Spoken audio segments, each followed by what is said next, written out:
Hey guys, welcome back to LoopHub. Today we'll talk about the craziest and most disgusting moments on Dr. Pimple Popper. Let's head into it.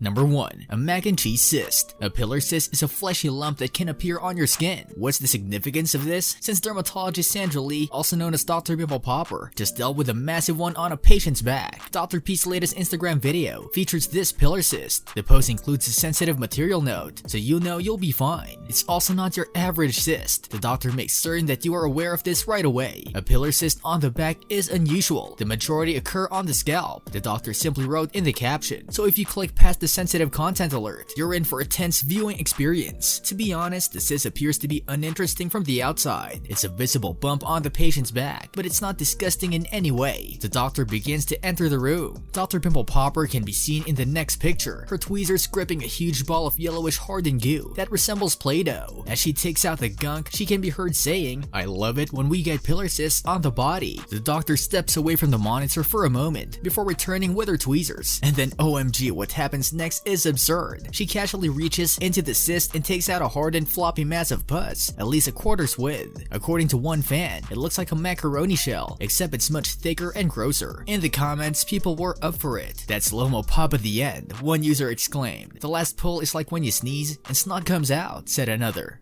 Number 2. Tattoo Cyst. When a woman sought Dr. Pimple Popper to remove a cyst from behind her beautiful shoulder tattoo, she was confronted with a problem. According to Harvard Health Publishing, skin cysts can occur for two causes. Some develop as skin cells burrow beneath the surface and multiply, forming a sac filled with keratin, a yellow liquid-like substance. Others arise when oil produced by skin glands becomes trapped beneath the skin, generating a thick, cheese-like substance. Because she'd love to cut into the tattoo and sew up the wound over top of it, Dr. Pimple Popper said treating the cyst would disturb the patient's tattoo. Lee began by making two small incisions parallel to the lines of the patient's geometric tattoo with a surgical blade. She next used scissors to cut away extra skin and open the cyst cavity beneath the skin. Dr. Pimple Popper pressed her fingers over the wound, releasing an off-white material that resembled oatmeal. "It's like we're taking off the shower cap now," Lee said of the treatment's next step. She was referring to the cyst sac, which had previously contained the oatmeal-like stuff she had squeezed out, but was still linked to the cavity. She snipped away at the sac with scissors, emphasizing the importance of removing as much as possible to prevent the growth from regenerating. Lee used stitches to close the hole she had caused. Due to the patient's tattoo, Lee was extra careful this time to replicate the line work on both sides of the incision. She advised the woman to remove the outermost stitches after 7 days to avoid permanent scarring that would detract from the appearance of her tattoo.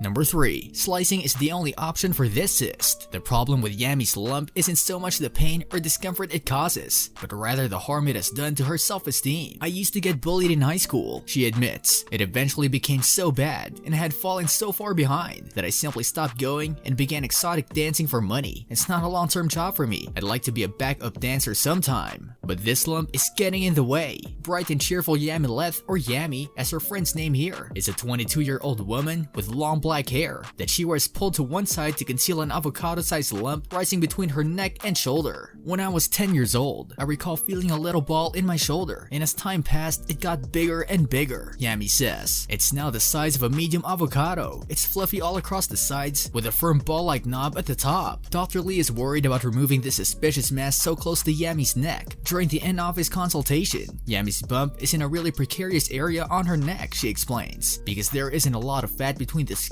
and the internal structures." Dr. Lee determines that the avocado neck lump is actually a cyst after carefully slicing into Yammy's neck. A constant stream of white pus spews out, suggesting that the avocado neck lump is a cyst. The creamy mashed potato-like pus begins to pour out as she squeezes. Lee reveals in her post-surgery confessional, "I've never seen cyst contents like Yanny's. Hers look like cream potatoes with chives mixed in." This brings us to the end of our video. I hope you enjoyed it. Hit like if you did, and don't forget to subscribe to our channel so that you don't miss any of our videos in the future. Also, watch the 2 videos that are on your screen because I'm sure you'll love them. With that, I'll see you in the next video.